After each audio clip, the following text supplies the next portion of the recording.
ቡና ይጠጣል አይጠጣም?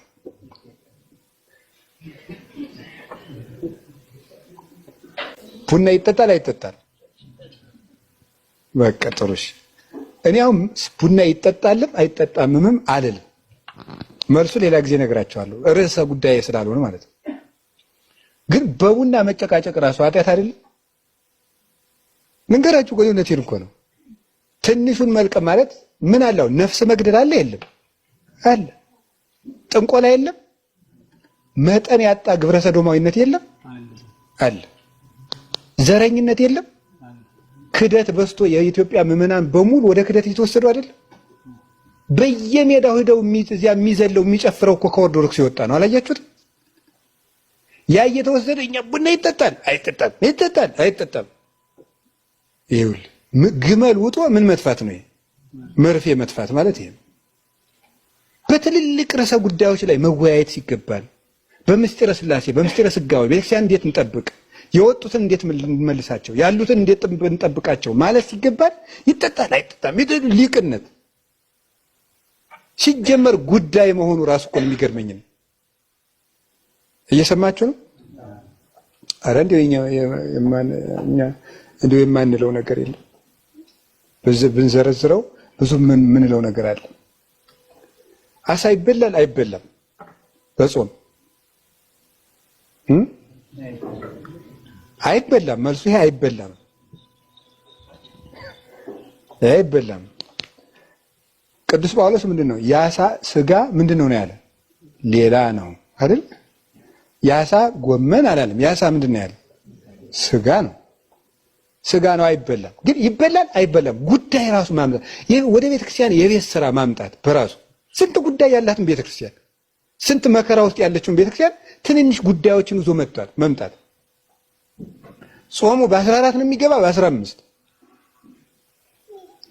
በቃ ከጾም ከ14 12 ጀምረህ ጾም ምንድነው እንጂ በ15 በ14 እያሉ መጨቃጨቅ ራሱ ቅዱስ ሲኖዶስ የወሰነው ውሳኔ አክብሮ መቀበል አንድ።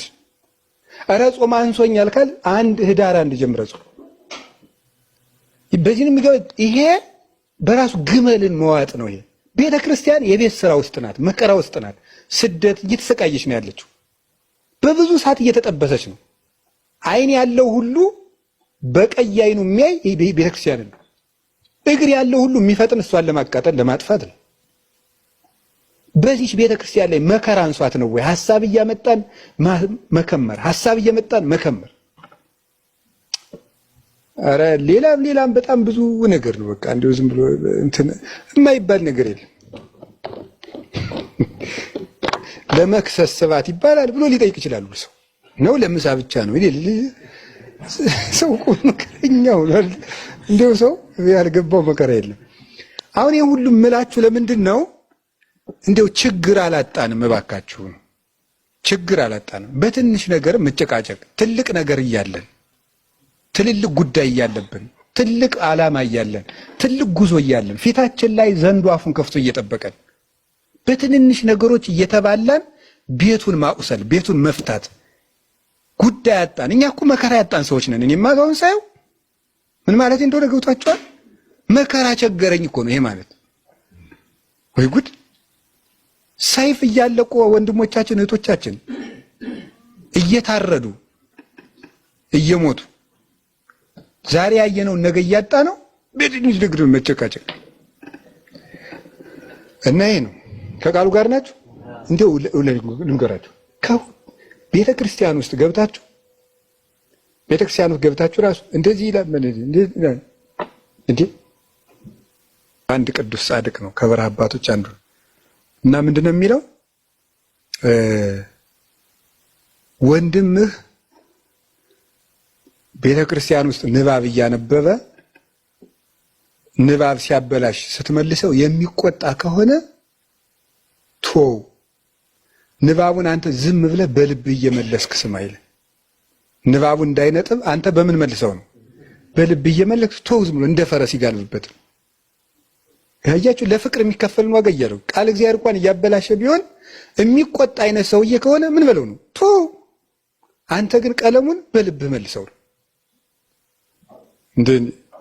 እስከዚህ ድረስ ነው ለሰው የምንጠነቀቀው እና ጉዳይ አድርገን መጨቃጨቅ እንትን አይባል እንትን ይሄን በለው ይሄን። እግዚአብሔር እንግዲህ ለትልቅ ነገር እንድናስብ ይርዳል። ትልቅ ነገር ነው ማየት ሀባ አሎ ገደላ እኛ የኛ ንስርነታችን አሞራነታችን አንድ የሚሰበስበን ቅዱስ ስጋ አለ። ያ ማን ነው? ክርስቶስ ነው። እኛ የምንሰበሰበው ስብሰባ የምንሰበሰበው ውሳኔ የምንወስነው ትልቅ ነገራችን ክርስቶስ ዙሪያ ላይ መክበብ ነው።